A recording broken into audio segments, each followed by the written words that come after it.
Buenas noches, hermanos. ¿Cómo están? Qué bueno, qué bueno. Pues vamos a iniciar nuestro estudio de esta noche y estamos iniciando una serie sobre la nueva oportunidad que el Señor le dio a los hijos de Judá, de Benjamín y de Leví, una vez que ellos regresan del cautiverio babilónico, y precisamente le hemos titulado esta serie Una nueva oportunidad, y el mensaje de hoy se titula El ánimo y el desánimo.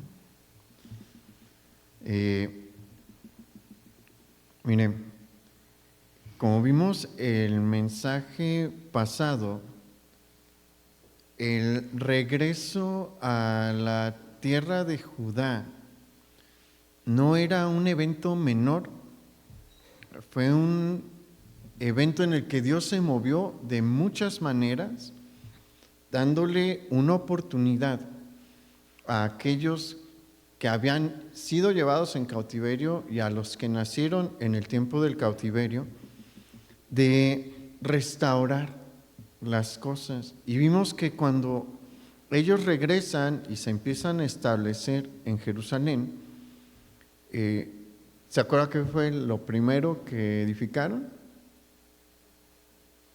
El altar del sacrificio. ¿Por qué? Porque ese era el primer paso para restablecer la comunión con Dios. Era el primer paso para renovar y restaurar la vida espiritual que había sido dañada. Y los hijos de la cautividad que regresan con Zorobabel y los demás líderes de la nación continuaron haciendo bien las cosas. Acompáñame por favor a Esdras capítulo 3, versículo 7.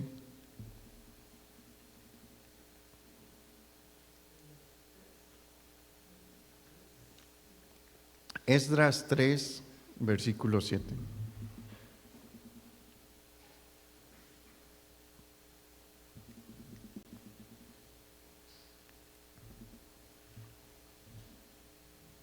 Vamos a leer.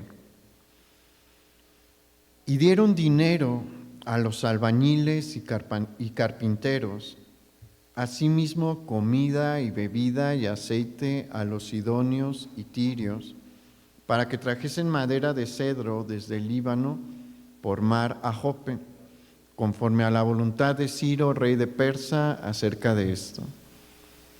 En el año segundo de su venida a la casa de Dios en Jerusalén, en el mes segundo, comenzaron Zorobabel, hijo de Salatiel, Jesúa, hijo de Josadac, y los otros sus hermanos, los sacerdotes y los levitas, y todos los que habían venido de la cautividad a Jerusalén, y pusieron a los levitas de 20 años arriba para que activasen la obra de la casa de Jehová. Jesúa también, sus hijos y sus hermanos, Cadmiel y sus hijos, hijos de Judá, como un solo hombre, asistían para activar a los que hacían la obra en la casa de Dios, junto con los hijos de Genadad y sus hijos y sus hermanos levitas. Después de un año de que los hijos de la cautividad hubiesen regresado a la tierra de sus padres, estando ya establecidos en Jerusalén, Zorobabel y el sumo sacerdote Jesúa, que es otro nombre para Josué, y los líderes del pueblo, todos se esforzaron por dar el siguiente paso en la restauración tanto de Jerusalén como de su vida espiritual. ¿Cuál era este segundo paso? La reedificación del templo.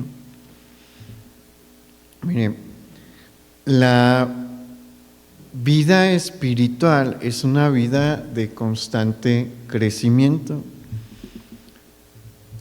Al Señor nunca le ha agradado el estancamiento, nunca.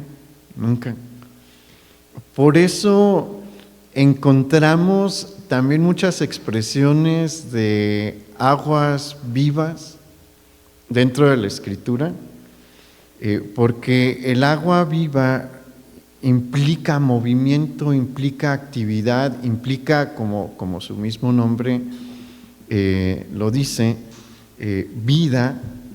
Las aguas que fluyen son aguas generalmente más limpias que las aguas estancadas. Cuando el agua se estanca y no tiene movimiento, ¿qué le pasa? Se apesta, se llena de bacterias, se llena de hongos. Bueno, la mayoría de aquí somos morelianos y en algún momento todos hemos ido al zoológico. ¿Cómo está ahí el estanque que tienen en el zoológico? Se ve bonito, ¿no? Pero cuando uno se acerca y cuando uno se pone allá a remar, es otra cosa, ¿no? El agua que hay allí. Por eso el Señor usa este tipo de expresiones, porque Él nos quiere mostrar que debemos de estar en constante movimiento, debemos de estar creciendo constantemente. Nuestra vida espiritual pasa por las mismas situaciones que el agua estancada si no nos activamos. Las cosas se empiezan a echar a perder, las cosas comienzan a oler mal.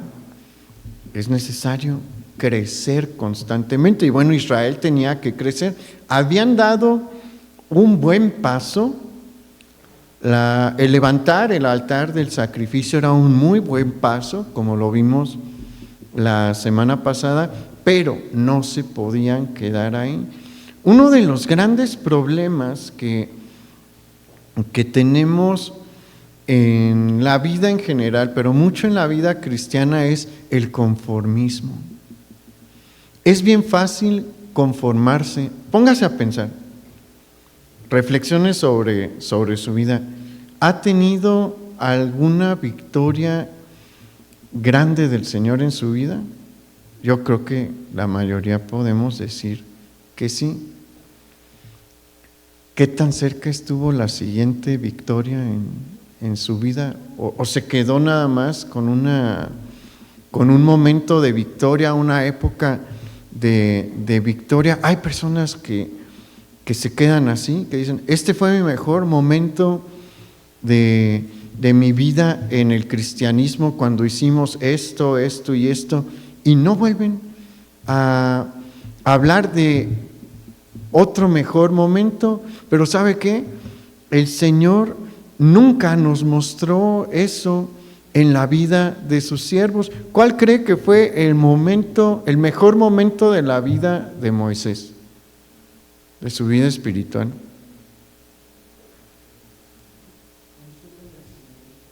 Cuando el Señor se lo llevó, porque ahí se acabó. Pero si analizamos la vida de Moisés, fue una vida de victoria en victoria, viendo la mano sobrenatural de Dios por 40 años. Toda su vida él estuvo en movimiento y crecimiento espiritual, y el mejor momento fue cuando el Señor le dijo, Moisés, es hora de venir a casa. Te voy a dejar ver la tierra que prometí, pero tú te vienes conmigo. Por eso él quería obviamente estar en la tierra prometida, pero seguramente en su corazón cuando el Señor le dijo, Moisés, ya... Hoy cantábamos lo de Muéstrame tu gloria, ¿no? La canción de Muéstrame tu gloria. Él le pidió en una ocasión que le permitiera ver su gloria. Él nunca le pidió autoridad, poder, dinero, nada. Le dijo, quiero ver tu gloria. Ese era su deseo más grande. ¿Y qué le dijo Dios? No, Moisés, vas a ver mis espaldas, y eso es el equivalente a lo que cantamos de un resplandor o un destello nada más de su gloria, porque el Señor le dijo, no me va a ver hombre y va a vivir, no me verá hombre y vivirá. ¿Qué cree que sintió Moisés cuando el Señor le dijo, ¿ya te vienes conmigo? Yo voy a ver lo que siempre quise ver. Ahora sí voy a poder ver tu gloria en plenitud. Así quiere el Señor que nosotros estemos creciendo. No nos quedemos estancados diciendo lo de atrás fue lo mejor. No fue lo mejor. Hay cosas mejores hasta que el Señor nos diga es tiempo de que te vengas a casa. Y bueno, aquí vemos a los hijos de la cautividad en este ritmo, porque dijeron, ya tenemos el altar del sacrificio, es hora de empezar a construir el templo. El templo era muy importante, porque ciertamente el sacrificio se ofrecía en el altar, es decir, ahí se ponía el animal que era pues quemado como sacrificio de olor grato al Señor. Ahí se colocaban también panes y diversas ofrendas. Pero no era lo único que incluía todos los rituales de la ley. En las fiestas había varios rituales y varias cosas que se tenían que hacer en el lugar santo. Y bueno, acuérdense que una vez al año se entraba al lugar santísimo para ofrecer de manera completa el sacrificio por la expiación. Entonces faltaba eso. El altar no era suficiente, había que construir el templo porque había más que hacer. Y dígase a sí mismo, hay más que hacer en mi vida, hay más cosas que Dios quiere hacer con mi vida. ¿Y qué ocupamos hacer? Empezar a dar los pasos. Ellos tuvieron la iniciativa de hacer aquello que Dios les había mostrado. Eso también es bien importante. Eso también es bien importante. No es nada más ver qué me pongo a hacer, no, hay algo que Dios quiere hacer con cada uno de nosotros. Algo muy específico, lo que usted debe de hacer es distinto a lo que yo debo de hacer. ¿Qué es lo que usted tiene que hacer? Pregúntele al Señor y le va a decir. Pero hay que preguntar, y una vez que nos dice qué hay que hacer, empezar a trabajar en esto. Y hay algo aquí que me gustó mucho al momento de analizar este pasaje, y es que podemos ver que la prioridad principal de los líderes de la nación y de la nación en sí era el Señor, porque fue un año después de que ellos llegaron a Jerusalén que se proponen edificar el templo. Pero ¿cómo cree que estaban las casas en las que ellos vivían? En malas condiciones. Muy probablemente con lo necesario, lo más elemental para poder alojar a una familia o a una pareja, pero llegaron a una ciudad en ruinas y ahorita, pues hay casas que se pueden construir en algunos meses, pero pues una construcción de una casa puede durar un año con las técnicas modernas que tenemos el día de hoy. En este tiempo estamos hablando ahí del siglo IV, estamos en el siglo V antes de Cristo. Obtener los materiales es muy distinto a como es ahora. Si usted quiere construir una casa, pues tiene que contactar a una constructora y ellos consiguen el cemento y el material y la piedra que se ocupe y los ladrillos para la construcción. Aquí no hay constructoras, es cada quien, y hay que echarle ganas, ¿no? Y hay que ver cómo conseguimos el material y lo llevamos a donde queremos construir. En un año no crea que hubo grandes avances en sus casas, pero ¿qué decían? Es más importante construir la casa de Dios, edificar la casa de Dios. Y sería bueno preguntarnos hoy en día cuáles son mis prioridades. Si yo estoy viendo por cómo le hago para vivir mejor, más cómodo, o si mi prioridad es ver qué hago para servir mejor al Señor, para involucrarme más en su obra. Esto no quiere decir que deje de trabajar y que no. Dios quiere que seamos responsables, que trabajemos, pero siempre hay tiempo para servir al Señor. Pero ese tiempo, pues, se le tiene que quitar a otras cosas. No se lo quite a su trabajo porque va a ganar menos dinero, a menos de que se esté excediendo en su trabajo, ahí tampoco está bien. Pero se lo puede quitar a Netflix o a... Mire, yo estoy sorprendido de la cantidad de tiempo que las personas pasan en el teléfono. Esta semana vi una encuesta. Los jóvenes que están en los 20 pasan de 4 horas a 5 horas al día en el teléfono. Es muchísimo tiempo. Espero que usted no sea de esos, pero si sí, quítele horas al teléfono y busca al Señor, sirva al Señor, tómelo como su prioridad. ¿Y qué va a hacer el Señor? El Señor le va a bendecir y va a ver al Señor obrar en su vida. Hay una cosa interesante también en estos versículos que leímos. El versículo 8 tiene un detalle,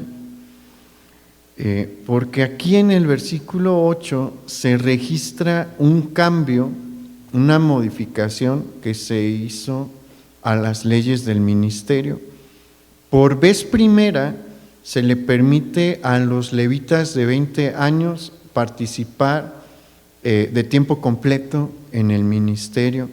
¿Y qué cree que hicieron los levitas de 20 años? Dijeron, yo me espero hasta los 25, que era lo que señalaba la última reforma que fue con David. No, dijeron, ya puedo a entrarle, yo quiero servir. Oremos porque los jóvenes tengan ese mismo corazón, porque los jóvenes pueden servir al Señor, sí. Dios los quiere usar, sí. Pero pues la puerta está abierta. La cosa es que muchos no la quieren aprovechar. Y es algo que yo he platicado en varias ocasiones con el grupo de jóvenes, pero también va para usted, porque que ya no está en la condición de poder venir a la reunión de jóvenes, porque pues tiene fuerzas todavía, tiene salud, pero sabe que cada año que pase va a ser distinto. En la mayoría de los casos hay una disminución de las fuerzas, en la mayoría de los casos con el paso de los años la salud también se vuelve un poco más frágil. Hoy sigue estando en su mejor momento, muy probablemente en este año va a estar mejor que en el próximo. Entonces aproveche las fuerzas que tiene hoy, aproveche lo que tiene el día de hoy para servir. Vamos al versículo 10. Ahí en Esdras 3. Y cuando los albañiles del templo de Jehová echaban los cimientos, pusieron a los sacerdotes vestidos de sus ropas y con trompetas, y a los levitas hijos de Asaf con címbalos para que alabasen a Jehová, según la ordenanza de David, rey de Israel, Y cantaban alabando y dando gracias a Jehová y diciendo, porque Él es bueno, porque para siempre es su misericordia sobre Israel. Y todo el pueblo aclamaba con gran júbilo, alabando a Jehová, porque se echaban los cimientos de la casa de Jehová.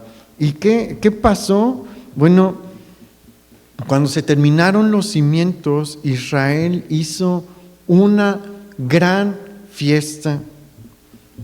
Y no es que, permítame, yo le diga que los tiempos anteriores eran mejores, pero antes,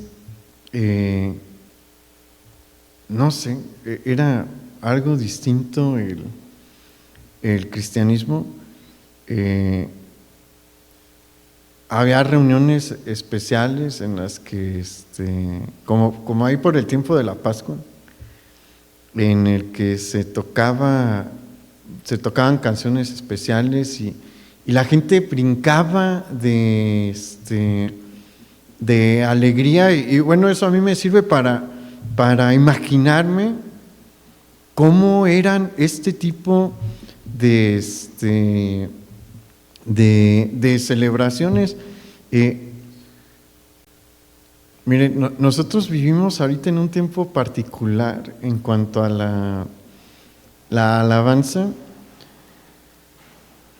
por un montón de cosas que no voy a explicar eso ahorita, pero nuestra alabanza es muy distinta a cómo era y cómo es la alabanza de los judíos. Eran verdaderas fiestas estas y todos estaban cantando, y leí un comentario en el que mencionan cómo fue algo de la organización de esta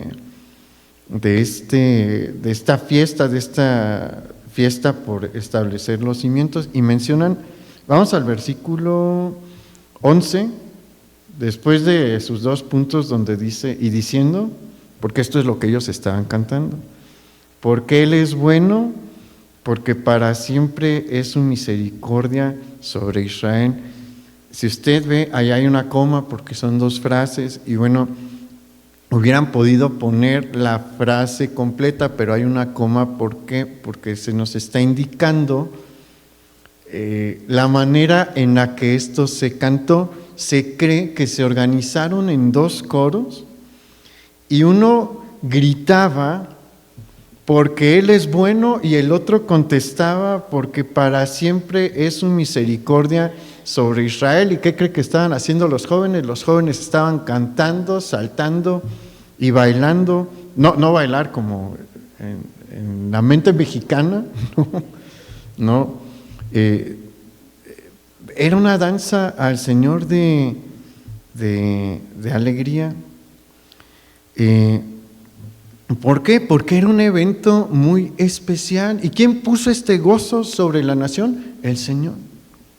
El Señor puso este gozo sobre la nación. ¿Y quiénes eran los más emocionados de todos? Los jóvenes.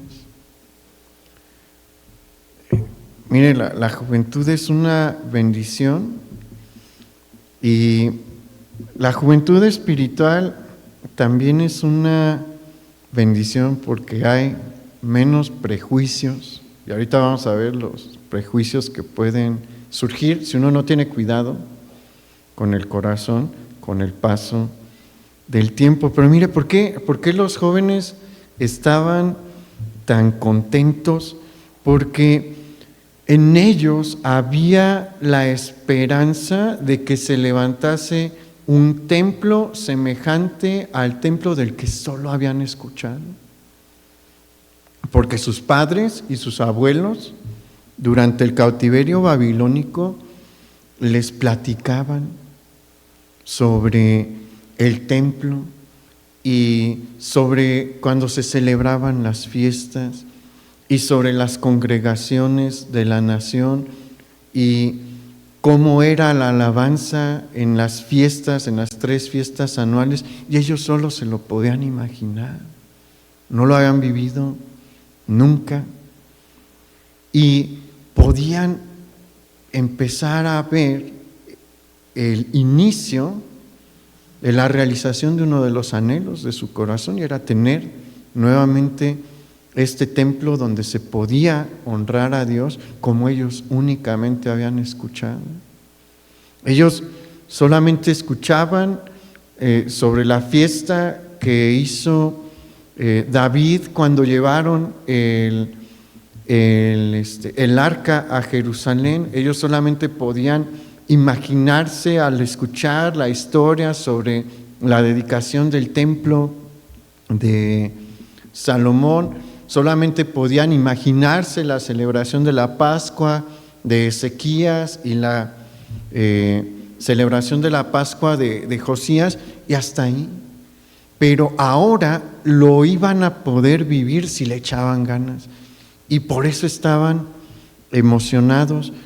No tenían una idea de cómo, nada más se imaginaban cómo era el templo, ¿no? Y probablemente decían, yo creo que esto va a superar mis expectativas. Y se animaron. Y le digo que la juventud espiritual también tiene sus cosas buenas, porque no se mira hacia atrás, están viendo nada más hacia adelante, porque todo es nuevo. Pero si uno no tiene cuidado cuando ha pasado el tiempo en el cristianismo, puede suceder lo siguiente. Mire, vamos al versículo 12 ahí en Esdras 3.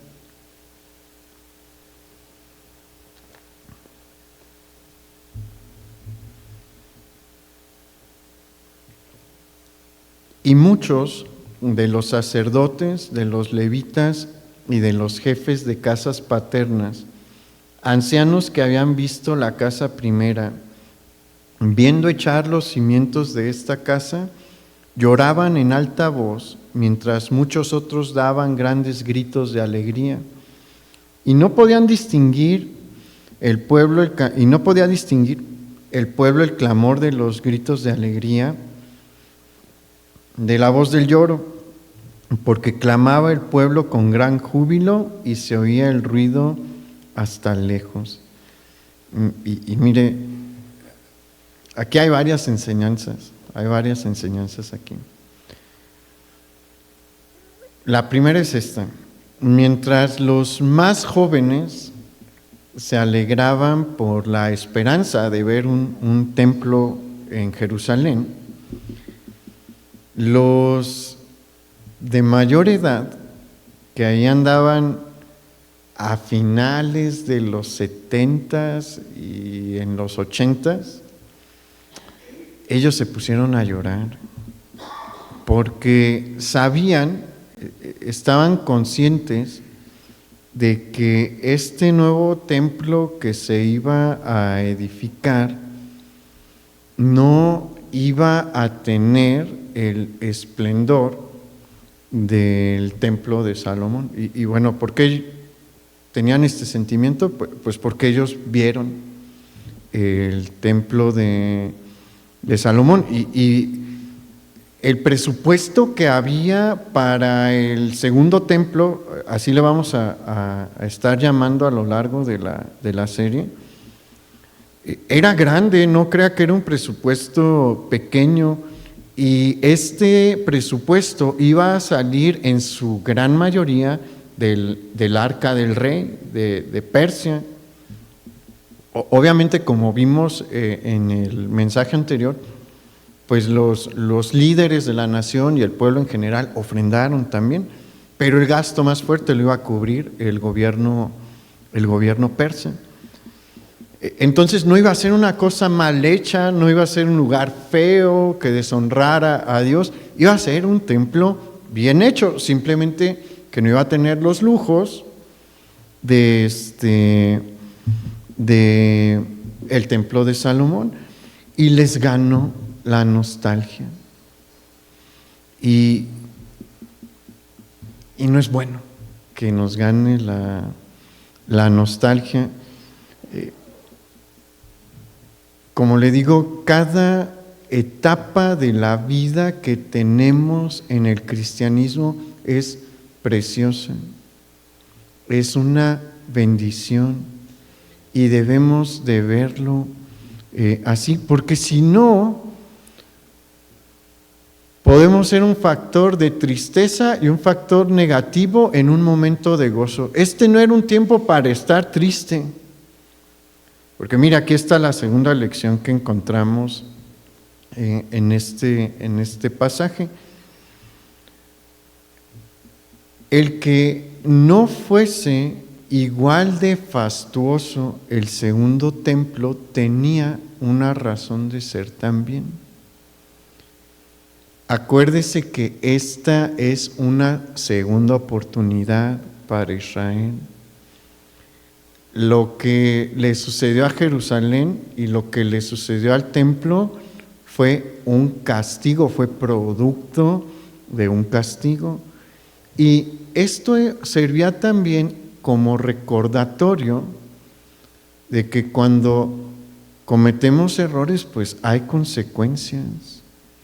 A veces son drásticas, a veces no. En este caso fueron drásticas, ¿por qué? Porque la maldad de Judá fue muy grande y tenía que haber una marca que les mostrase que no estaban en la misma condición que antes, se les estaba dando una segunda oportunidad. Pero aquí no debemos de perder esto de perspectiva. Es una bendición grandísima tener otra oportunidad. ¿El Señor tiene por qué darnos muchas oportunidades? No, pero en su misericordia nos las da. Y la actitud de estos hombres, no eran todos, no era la correcta, porque ellos estaban regresando del cautiverio, estaban recibiendo la bendición de la segunda oportunidad y contestaron con melancolía y tristeza en lugar de alegría. ¿Y qué es lo que debió de haber contestado? Alegría debió de haber sido la respuesta. Pero ¿qué ruido, pero qué sonido cree que era el que prevalecía? El de alegría. Y eso es lo que debe de prevalecer, la alegría. Y Dios hoy nos está dando nuevas oportunidades para nuestra vida. Y debemos de estar contentos y debemos de echarle ganas. Y aquí es el segundo punto de nuestro mensaje: no desanimarnos, porque va a haber muchas maneras en las que el enemigo va a intentar desanimarnos. Y mire, cada año lo logra con muchos. No levante su mano, pero ¿quién se dijo a sí mismo este año: ahora sí voy a servir, ahora sí voy a leer la Biblia, ahora sí voy a orar? Y ya estamos a 24 de enero y probablemente muchos ya abandonaron el barco de los propósitos de Año Nuevo, porque es una realidad. El enemigo siempre se va a oponer, siempre. ¿Y qué debemos de hacer? Esta es una palabra que no nos gusta, pero es de lo que debemos de hacer: ser disciplinados.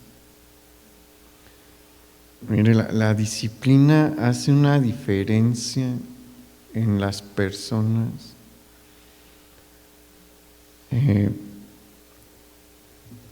Bueno, tal vez no lo conoce, pero es un atleta cristiano que se llama Tim Tebow, y él fue un superatleta es como de mi edad, pero cuando él estaba más joven, fue un súper atleta y predica en ocasiones, y una vez habló sobre la disciplina y dice: es que la disciplina es hacer aquello que te propusiste incluso cuando no tienes ganas. Ahí es en donde más se muestra la disciplina. Cuando no tienes ganas y de todos modos dices: lo voy a hacer. Porque pues la mayoría de las ocasiones no tenemos ganas, es la verdad. Es la verdad, la mayoría de los días no nos levantamos diciendo quiero hacer esto, pero el que lo hace es el disciplinado, y el que se disciplina alcanza muchas cosas. El que no tiene disciplina generalmente no alcanza nada. Es la verdad. ¿Por qué? Porque se va a poner a hacer las cosas cuando siente el ánimo para hacerlo, y pues eso puede ser una vez a la semana. Y un disciplinado va a hacer las cosas 7 veces a la semana contra uno que no tiene el disciplinado. ¿Quién va a avanzar? El disciplinado. Pero culturalmente nos cuesta mucho la disciplina. Y bueno, la disciplina es importante porque el desánimo viene seguido, y vamos a ver varios mecanismos que el enemigo utiliza. Vamos al siguiente capítulo, a Esdras capítulo 4, versículo 1.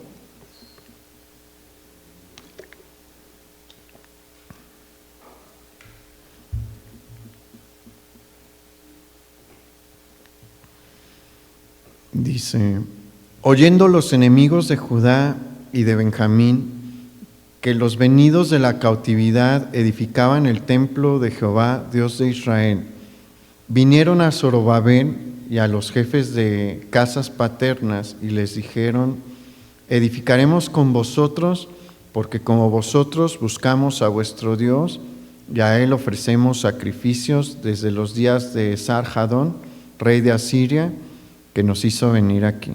Y aquí fue el primer ataque que lanzó el enemigo para detener la vida espiritual, porque acuérdense que el templo y todo lo relacionado con el templo es un símbolo de la restauración de la vida espiritual, en este caso particular de la vida del pueblo de Dios. Y pues se nos menciona que vienen los enemigos de Judá y Benjamín con algo que parece una buena propuesta, porque llegan a decirles en términos coloquiales: queremos ayudar, venimos a ayudarles en la reedificación del templo, porque nosotros también adoramos a su Dios. ¿Y cuál es el detalle aquí? Bueno, ¿quiénes son para empezar estos que se mencionan como enemigos de Judá y de Benjamín? Son los habitantes de la región de Samaria y sus alrededores. Ellos no son judíos, son pueblos originarios de Mesopotamia y de Aram, que fueron deportados de sus naciones de origen por los asirios a esta región, la región de Samaria. Eso significa que son pueblos paganos. Pero sí empezaron a adorar a Jehová, el Dios de Israel, porque pues, cuando se asientan en el territorio del Reino del Norte, pues ellos empiezan a practicar sus cultos idolátricos y ofrecen sacrificios a sus dioses. Y eso hace molestar al Señor, porque la tierra de Israel, ¿de quién es? Mira, toda la tierra de nuestro planeta es de Dios. Pero hay un sentir especial en su corazón por la tierra de Abraham, Isaac y Jacob. Y cuando comienzan a ofrecer sacrificios a ídolos, casi envió leones para mostrarles que estaban ofendiéndole. Entonces ellos entendieron que algo estaba mal. Le dicen al rey de Asiria: oye, ¿sabes qué? Nos atacan los leones y creemos que es el Dios de los israelitas. Y los israelitas que sobreviven le dicen: sí, es cierto. Entonces enviaron a algunos israelitas para mostrarles cómo ofrecer sacrificios a Jehová, y la cosa se calmó. Pero ellos no abandonaron su religión pagana, Solamente hacían estos sacrificios para evitar el ataque de los leones. Y el enemigo manda esto porque sabe que la causa principal que llevó a la caída de Jerusalén fue que Judá cayó en idolatría y ofendió al Señor. Y va a intentar nuevamente por ahí. La oferta de ayuda no tiene ninguna buena intención. La cosa es que a veces nos cuesta trabajo meternos en el contexto de la mente religiosa de las personas de este tiempo, ¿no? Pero ellos sabían que con este ofrecimiento se estaba buscando contaminar el culto al Señor. Y por eso los líderes de la nación contestaron de la siguiente manera. Vamos al versículo 3. Zorobabel, Jesúa y los demás jefes de casas paternas de Israel dijeron: ¿no nos conviene edificar con vosotros casa a nuestro Dios, sino que con nosotros solos la edificaremos a Jehová, Dios de Israel, como nos mandó el rey Ciro, rey de Persia? Aunque les dijeron no. Mire, si sus intenciones hubiesen sido buenas, porque se podían convertir al judaísmo, sí, pero ¿qué tenían que hacer? Circuncidarse para empezar y después irse a vivir entre ellos. Esa no era la propuesta es: vamos a mandarles gente para trabajar junto con ustedes, pero vamos a seguir viviendo igual nosotros. Los líderes de la nación perciben esto y no los vamos a dejar. A nosotros nos dio permiso el rey, por eso les dicen al final, como nos mandó el rey Ciro, ser un escudo para ellos. Estamos cumpliendo una misión dada por el rey a nosotros y así se va a quedar. Buena decisión, tomaron una buena decisión, tuvieron una victoria, pero el enemigo nunca deja de trabajar. Por eso es que nunca debemos de dejar de orar, nunca debemos de dejar de leer la palabra, ni debemos de dejar de congregarnos. ¿Sabe que estas son disciplinas espirituales? Y como le digo, el disciplinado sale adelante, el indisciplinado cae, porque el enemigo constantemente va a atacar. Y que tengamos una victoria hoy no significa que mañana vamos a seguir igual de fuertes para enfrentar las tentaciones y los problemas de mañana. Mañana hay que buscar al Señor. Mañana nos tenemos que fortalecer. Y el que ora ahí cada domingo antes de venir a la reunión, pues de lunes a sábado va a estar débil y probablemente caiga y colapse. Las disciplinas espirituales son importantes. ¿Quién tiene más probabilidades de caer? ¿El que viene cada 3 semanas o el que viene regularmente? ¿El que lee la Biblia todos los días o el que cuando siente que necesita leer, lee?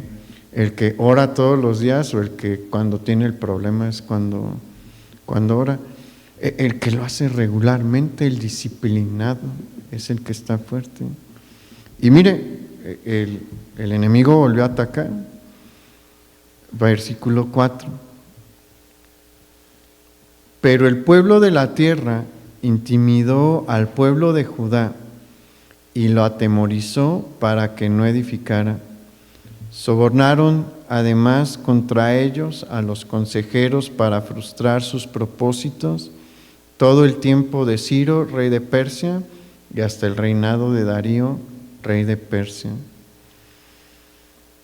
Cuando Satanás se da cuenta de que no va a poder detener esto llevándoles a mezclarse con pueblos extraños y así abrir la puerta al paganismo y a la idolatría, desplegó otro de sus ataques, en esta ocasión con un arma sumamente efectiva.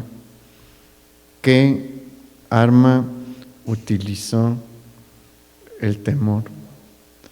Aquí vemos que en el versículo 4 se nos enseña que sus enemigos los atemorizaron. ¿Con qué? Bueno, amenazándoles probablemente con rumores de invasiones militares por parte de ellos o ataques estilo guerrilla, en el que atacan y se retiran, atacan y se retiran. Y pues estos rumores generaron temor. ¿Y qué hizo el temor? El temor les detuvo. El temor es una de las armas favoritas de Satanás porque el temor paraliza. Y esto se puede ver en lo natural. No todas las personas reaccionan así ante el temor, pero hay algunas, no sé si le ha tocado ver en películas que la gente se queda parada cuando viene el maremoto. Yo me acuerdo mucho una de Godzilla, que ahí venía Godzilla y una persona se le queda viendo ahí. Yo decía, ¿por qué no corre? Bueno, hay una razón. Estas personas entran en estado de shock y su mente y su cerebro no se bloquean y solamente se pueden quedar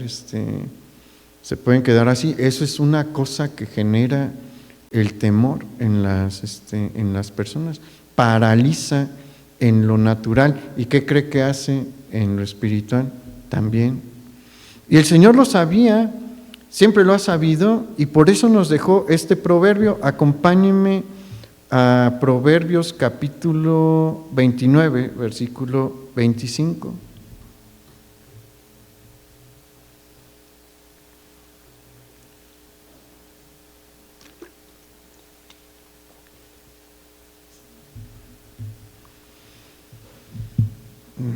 ¿Ya está ahí?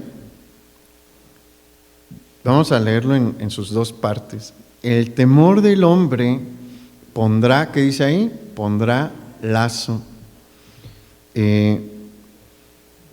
Este lazo al que hace referencia es el lazo que se utiliza para amarrar de una pata o amarrarle las dos patas a el ganado mayor, es decir, a las vacas, a los toros y a los caballos. ¿Qué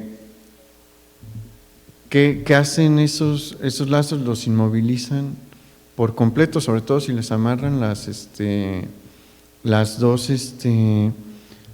patas, y eso es lo que hace el temor con nuestras vidas. Es como si le amarraran las dos piernas obviamente con una buena cuerda y a un buen poste o con una buena estaca. ¿Se va a mover? No, se va a quedar ahí justo en el límite de lo que le permita la cuerda, no más. Eso hace el temor con nosotros. Aquel que deja que el temor le atrape, le va a paralizar, no se va a mover más. Esa es la primera parte del proverbio. La segunda es la importante. Mas el que confía en Jehová será exaltado. ¿Por qué? Porque aquel que confía en Jehová sabe que Él le defiende, sabe que Él le ayuda, sabe que Él va por delante. ¿Enemigos se van a levantar sobre nuestras vidas? Sí. Y tenemos dos opciones cuando tenemos el enemigo enfrente: o dejamos que nos domine el temor, o confiamos en Dios. Si dejamos que el temor nos domine, nos va a pasar lo que con Israel. Pero, ahorita vamos a ver qué es lo que pasó con Israel. Pero si confiamos en Dios, vamos a seguir adelante. ¿Por qué? Porque Él es el que pelea la batalla. Es un pensamiento muy ingenuo creer que uno es el que hace las cosas. Es algo muy malo, porque es orgullo darnos el crédito por vencer a los enemigos o por vencer una prueba. Es gracias a Dios. Es Dios el que nos ayuda. Y cuando tenemos eso bien presente, Él nos sigue ayudando. Y llevamos esta vida de crecimiento que va de victoria en victoria en victoria. Pero si no, vea lo que pasó con los hijos de la cautividad. Ellos se dejaron atrapar por el lazo del temor. ¿Qué vino después del lazo del temor? El desánimo. Y temor y desánimo es la mezcla para frenar la vida espiritual. Y su vida espiritual se frenó. Por completo, por completo. ¿Sabe cuánto tiempo se requirió para construir el segundo templo? 20 años. Y uno dice, bueno, Omar, es que pues tú nos acabas de decir que no era fácil obtener los materiales, que había mucho trabajo que hacer. Sí, sí es cierto.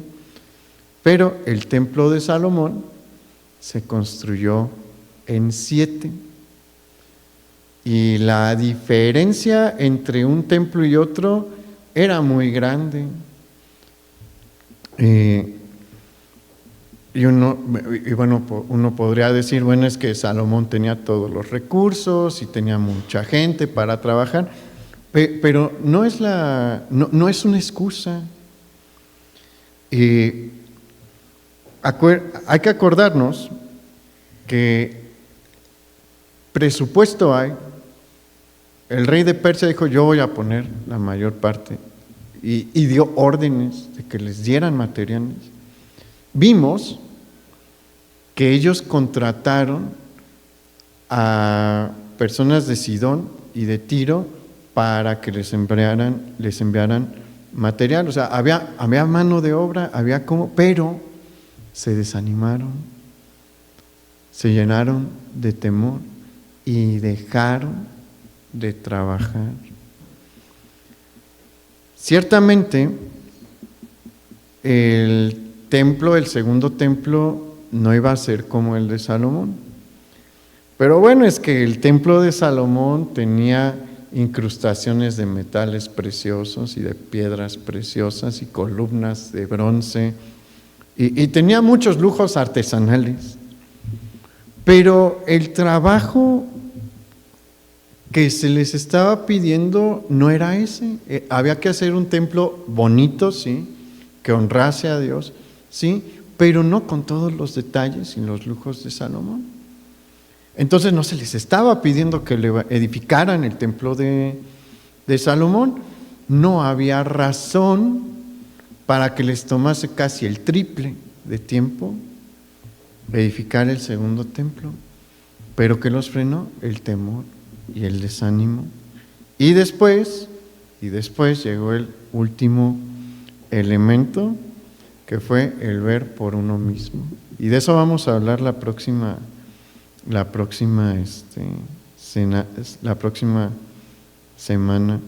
Se volvieron negligentes y descuidados con las cosas de Dios. ¿Ve cómo va progresando? Empieza el temor, viene el desánimo, después la negligencia y después la indiferencia. Por eso es importante que le prestemos atención a estas lecciones, porque van a venir problemas que nos van a asustar. ¿Le han llegado ese tipo de problemas? Un diagnóstico médico, una situación en el trabajo donde uno siente que ya no va a tener trabajo mañana.